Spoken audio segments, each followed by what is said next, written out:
Friends, today I'm going to tell you a story so shocking and heartbreaking that it will completely shatter everything you believe about love, betrayal, and second chances. A grieving widow discovered a letter that revealed her dead husband's affair and secret child. But what happened when she confronted the other woman will leave you speechless. I was standing in the rain outside a house in Bath, clutching a letter that had destroyed everything I thought I knew about my marriage, when the door opened to reveal a woman holding a baby who looked exactly like my dead husband. "You must be Nia," she said, her voice trembling. "I've been waiting 18 months for you to find this letter. There's so much you need to know about Kweku, about us, about why he was driving to London that night. My name is Nia Okafor, and I thought I was a grieving widow. But what I discovered in my husband's hidden papers changed everything, not just about his death, but about whether I deserved a second chance at love with the stranger who saved my daughter's life. But let me take you back to how this devastating revelation began, and how it led to the most beautiful love story I never saw coming. 18 months earlier, my world had been shattered in an instant. My husband, Kweku Okafor, and our 15-year-old son Kofi were driving to London on the M5 when a lorry jackknifed in the rain near Swindon. The impact was so severe that both were killed instantly. The police said Kweku had been driving unusually fast for the conditions. They said he seemed agitated when he'd stopped for petrol earlier that evening. But I never understood why he was going to London in the first place. He'd told me it was a last-minute business meeting, but his company said they knew nothing about it. Those questions haunted me as I tried to rebuild our shattered lives in Bristol. My 11-year-old daughter, Amara, had become my entire world, but she was struggling terribly. The confident, happy child she'd been before the accident had disappeared, replaced by a withdrawn girl who barely spoke and refused to let me out of her sight. "I'm scared you'll disappear too, Mum," she would whisper at night when the nightmares came. "What if something happens to you like it happened to Daddy and Kofi?" I was drowning in my grief and had no idea how to help her.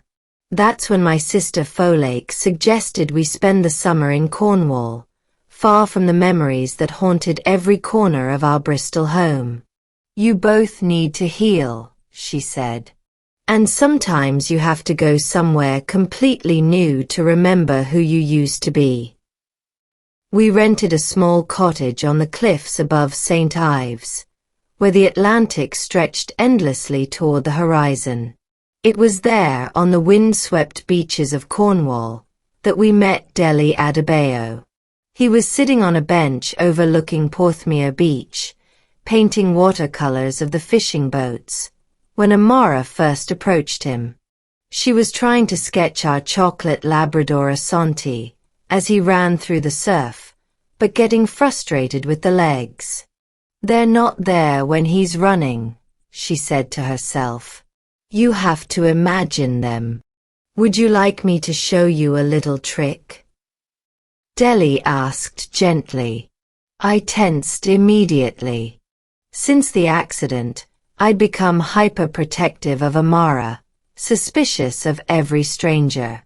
But there was something about this man, tall, with graying hair and kind eyes that held their own shadow of sadness, that didn't feel threatening.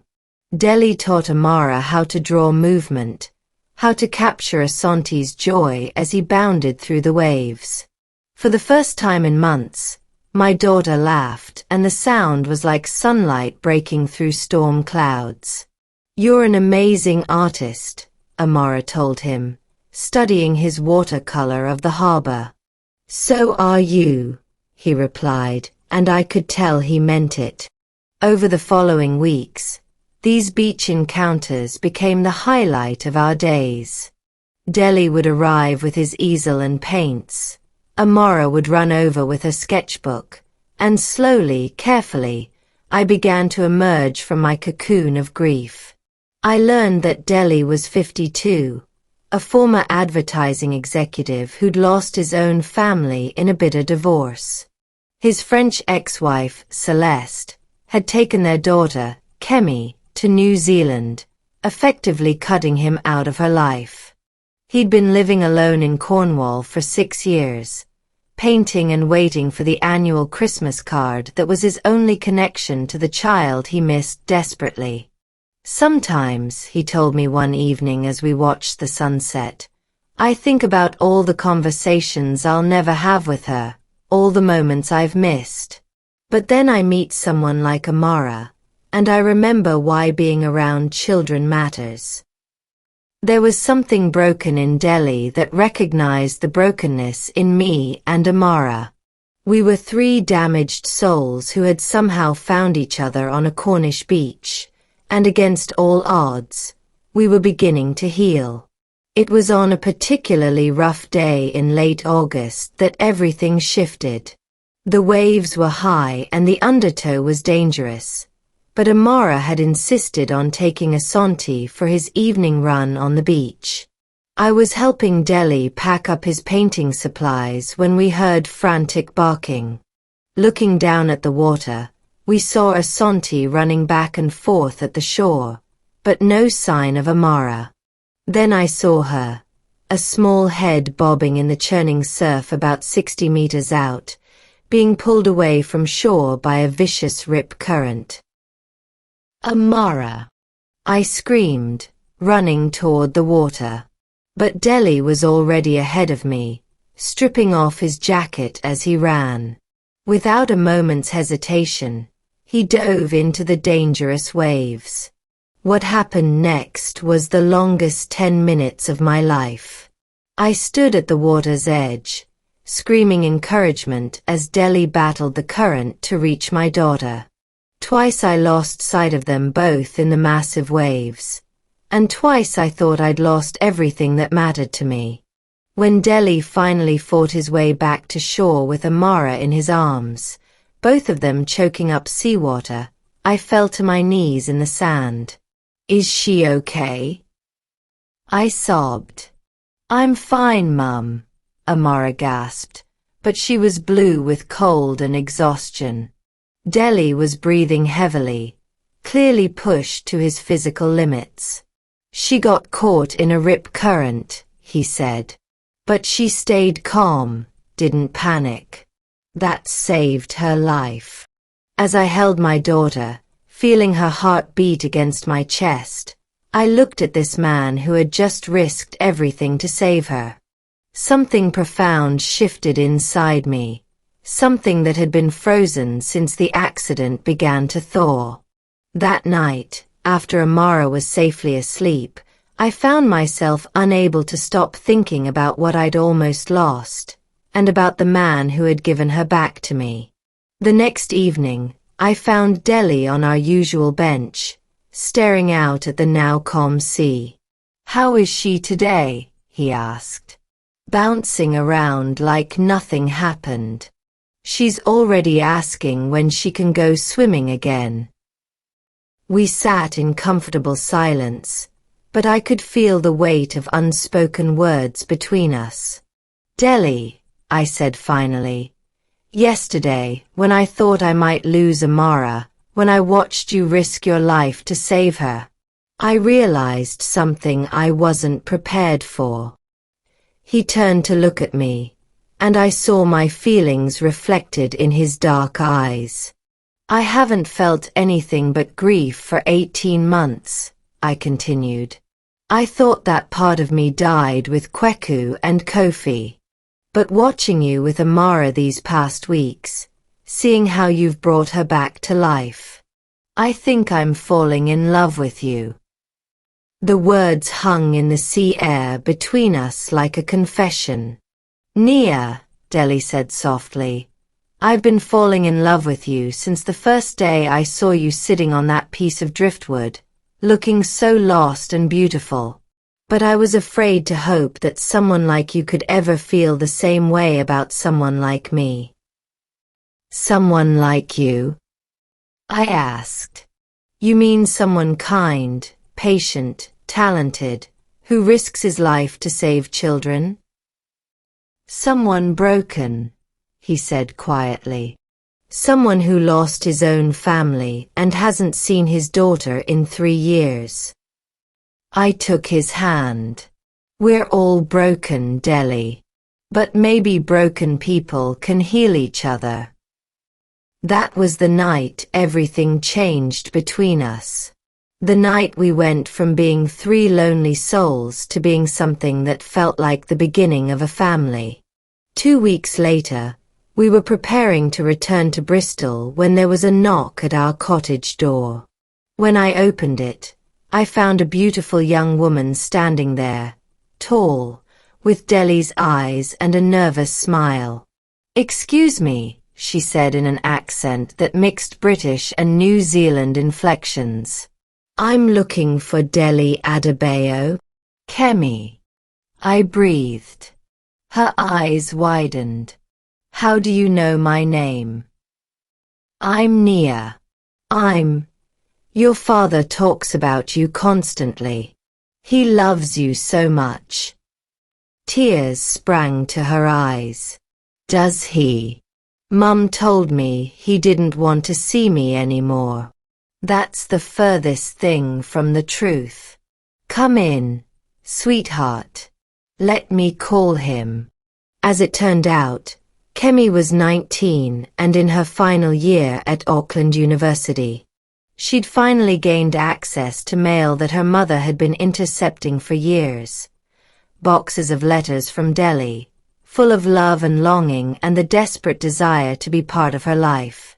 "I had no idea he'd been writing," she told me through tears.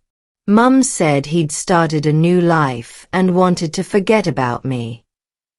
When Deli arrived and saw his daughter sitting in our kitchen, he stopped dead in the doorway. "Dad," Kemi said uncertainly. And then they were in each other's arms, both crying, years of separation and lies dissolving in that single embrace. Everything was perfect.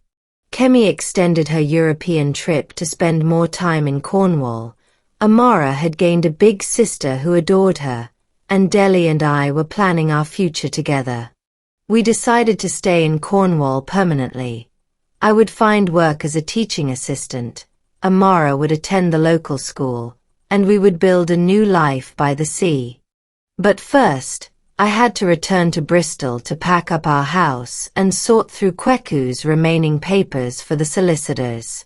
It was while going through his desk drawers that I found it, a letter hidden behind family photos, in an envelope marked, "For Nia, to be opened only in case of my death." My hands shook as I read words that destroyed everything I thought I knew about my marriage. "My dearest Nia, if you are reading this, then the worst has happened and I am gone. There is something I need to tell you, something I should have told you years ago but was too much of a coward to face. I have been having an affair with a woman named Yemi Ogilvy in Bath. It started 3 years ago during a business conference, but it has become much more than that. She is pregnant, Nia. The baby is due in 2 months, and it is mine. I was driving to London that night to meet with solicitors about divorce papers. I couldn't continue living this lie, couldn't continue hurting you and the children with my deception. I was going to tell you everything when I returned. I know this will destroy you, and I am so sorry. You deserve so much better than what I have given you. The address is 47 Lansdowne Road, Bath. She knows about you and the children. She has been waiting for me to find the courage to leave. Please don't hate me more than I already hate myself. Forever sorry, Kweku." I sank to the floor of his study, the letter falling from numb fingers. Everything, our marriage, his death, my grief, all of it had been built on a lie. But there was more. Hidden behind the letter was a birth certificate dated 3 weeks after Kweku's death. A son named Kweku Ogilvy Jr., father listed as Kweku Okafor. I had a stepson I'd never met. A half-brother Amara didn't know existed. 2 days later, I stood in the rain outside 47 Lansdowne Road in Bath, gathering courage to knock on the door. When it finally opened, a woman about my age stood there holding a toddler who looked exactly like Kweku. "You must be Nia," she said, her voice trembling. "I've been waiting 18 months for you to find that letter." "You knew I would?" I asked, stunned. "Kweku told me he'd left it where you'd find it eventually. He said you were too thorough not to go through everything properly." She stepped aside. "Please, come in.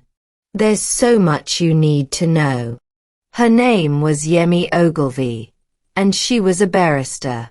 She was beautiful, successful, and she had loved my husband desperately. "I never wanted to be the other woman," she told me as we sat in her elegant sitting room while little Kweku played at our feet. "But when I met your husband at that conference, we both felt something we couldn't ignore." "You knew about us," I said. "It wasn't a question. Everything. He talked about you and Amara, and Kofi constantly. How much he loved you, how guilty he felt, how trapped he was between 2 lives. If he loved me so much, why didn't he just end it with you?" Yemi was quiet for a long moment. "Because he loved me too. And because I was pregnant." She told me the truth about that terrible night. Kweku had been driving to London to meet with divorce solicitors, but not because he'd chosen her over me. He'd been trying to find a way to provide for both families without destroying either one. "He was going to tell you about me and Kweku Jr., she said. "He was hoping you might consider some kind of arrangement. Shared custody, financial support." He knew it was impossible, but he was desperate. "And you were okay with that? Sharing him?" "I would have taken any part of him I could get," she admitted. "But then the accident happened, and everything changed." I looked at the little boy playing with his toys. My husband's son, my daughter's half-brother. He had Kweku's eyes, his smile, his infectious laugh. "What do you want from me?" I asked. "Nothing," Yemi said. "I have a good job, a beautiful son, a life I've built. But I thought you should know that Kweku died loving both of us. And I thought maybe someday, Amara might want to know her little brother." I drove back to Cornwall in a state of shock, my mind reeling with everything I'd learned. When I arrived at Delhi's cottage, he took one look at my face and knew something terrible had happened. "What is it?" he asked, gathering me into his arms. Through tears, I told him everything. About the letter, about Yemi, about little Kweku Jr., about the fact that my entire marriage had been a lie. "I don't know who I am anymore," I sobbed. "I don't know what's real. How can I trust my feelings for you when I was so wrong about Kweku?" Delhi held me while I cried, his hands stroking my hair. "Nia," he said finally, "what happened with Kweku doesn't change what's happening between us. His choices don't diminish your capacity to love or be loved." "But how do I know I'm not making the same mistake again?" "Because I'm not Kweku," he said simply. "And you're not the same woman you were 18 months ago. Grief changes us, makes us stronger, makes us more careful with our hearts." "I'm so scared, Delhi." Scared of trusting anyone, scared of being wrong again. Then don't trust me yet, he said. Let me earn it. Day by day, choice by choice. Let me prove to you that not all men are like your husband. That night, with Kemi's support, Deli and I sat down with Amara to tell her the truth about her father and her half-brother in Bath.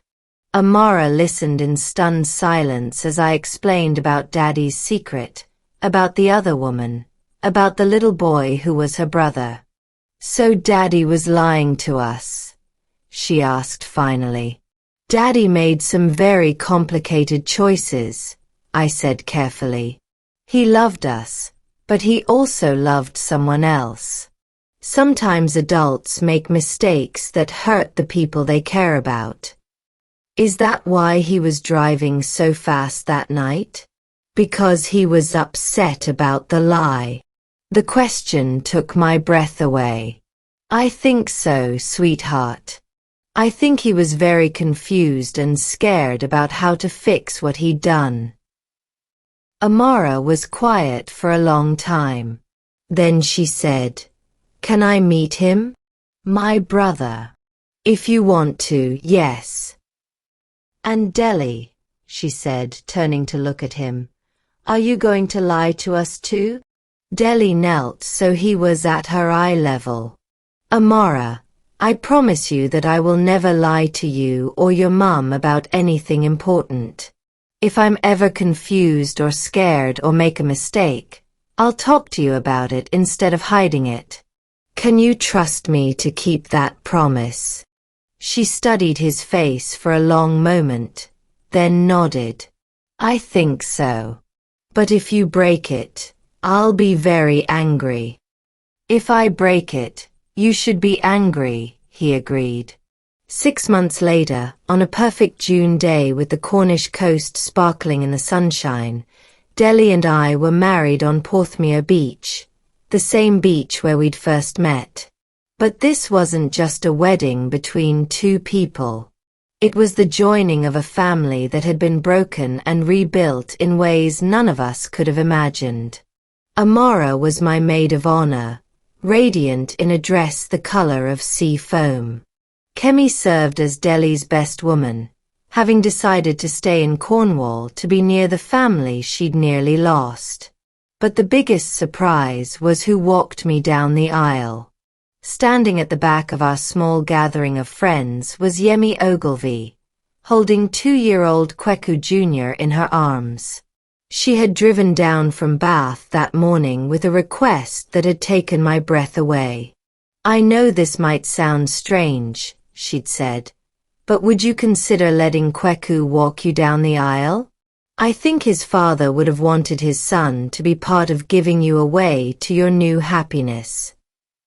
And so it was that a toddler with my dead husband's eyes and smile helped give me to the man who would become his new stepfather. It was complicated and emotional and perfect in ways I couldn't have scripted. Do you, Deli, take Nia to be your wife, to love and cherish, in sickness and in health, for better or for worse, for as long as you both shall live? I do, Deli said, his voice strong and sure. Do you, Nia, take Deli to be your husband, to love and cherish, in sickness and in health, for better or for worse, for as long as you both shall live? I looked into Deli's eyes, then at Amara beaming beside me, then at Kemi dabbing her eyes with a tissue, then at little Kweku clapping his hands in Yemi's arms. This strange, complicated, beautiful family we'd created. I do, I said. As we kissed to seal our union, with the sound of waves crashing and seagulls crying overhead, I knew that Kweku, despite his flaws and mistakes, would have wanted me to be happy. At our wedding reception in the village hall, Yemi stood up to make a toast that left everyone speechless. I know this is unusual, she began, but I wanted to say something. 18 months ago, I lost the man I loved in a tragic accident. But today, I'm gaining something I never expected. An extended family. She looked directly at me and Delhi. Nia, you could have hated me. You had every right to. Instead, you've welcomed my son into your family and shown me what grace looks like. Delhi, you've taken on not just a wife and stepdaughter, but a complicated situation with an ex-mistress and her child. That takes a rare kind of man. She paused, clearly emotional. So I want to announce something. Next month, I'm moving my practice to Truro. Little Kweku deserves to grow up knowing his sister Amara and his new stepfather. We're not going to be a traditional family, but we're going to be a loving one. The room erupted in applause, but I was too stunned to clap. Yemi was moving to Cornwall to be near us. Are you okay with this? Delhi whispered in my ear.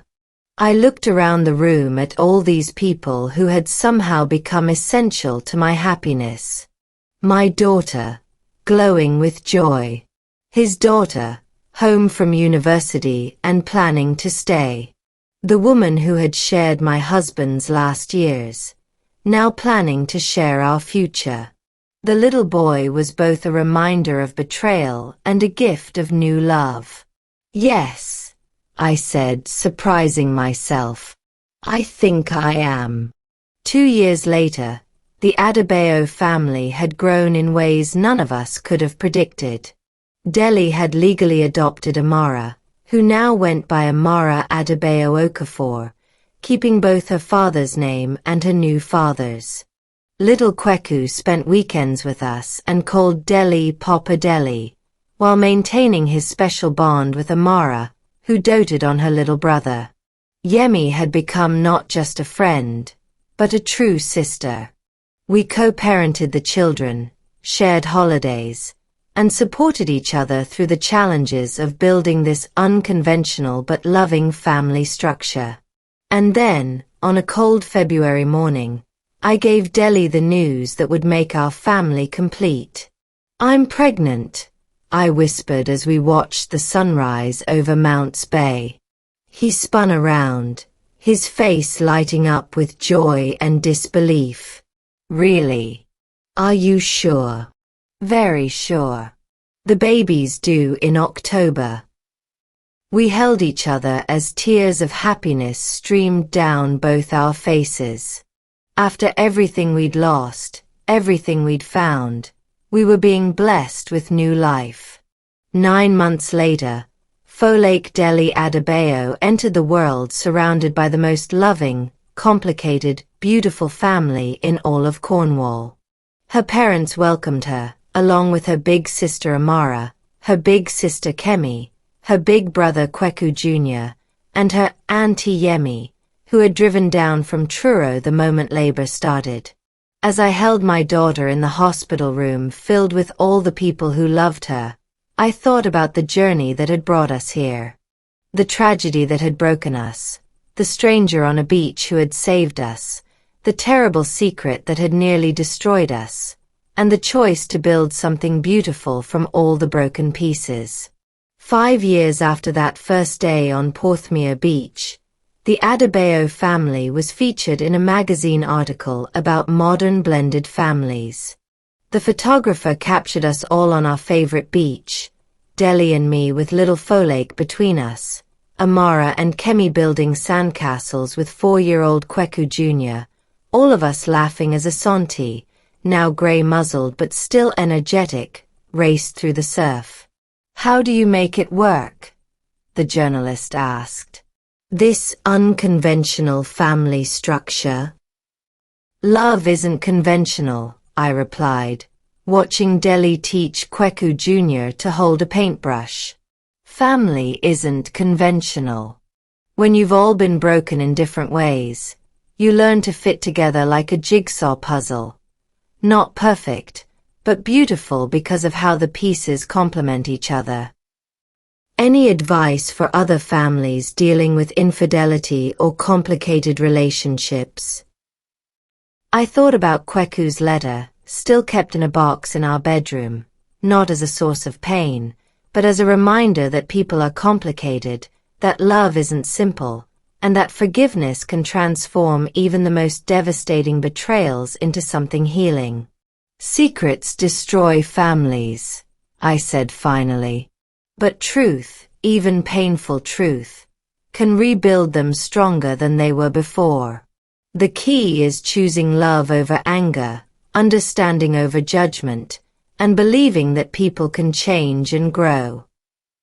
As the sun set over the Cornish coast that evening, painting the sky in shades of gold and rose, our beautifully complicated family walked hand in hand along the shore where our story had begun. Sometimes I realized the most extraordinary love stories are the ones that begin with the most ordinary moments. A stranger on a beach, a child who needs help drawing a dog's legs, two broken souls who recognize the brokenness in each other and choose to heal together. Friends, this story teaches us that life rarely follows the script we think we're writing. Sometimes the most devastating betrayals lead to the most beautiful beginnings. Sometimes the people who hurt us most teach us how to love more fully. And sometimes the families we build from the pieces of our broken dreams are stronger and more beautiful than anything we could have planned. If you've been betrayed, if you're struggling to trust again, if you wonder whether true love is possible after heartbreak, remember Nia's story. Remember that healing doesn't mean forgetting, that loving again doesn't diminish the love you've lost, and that sometimes the most complicated families are the ones filled with the most grace.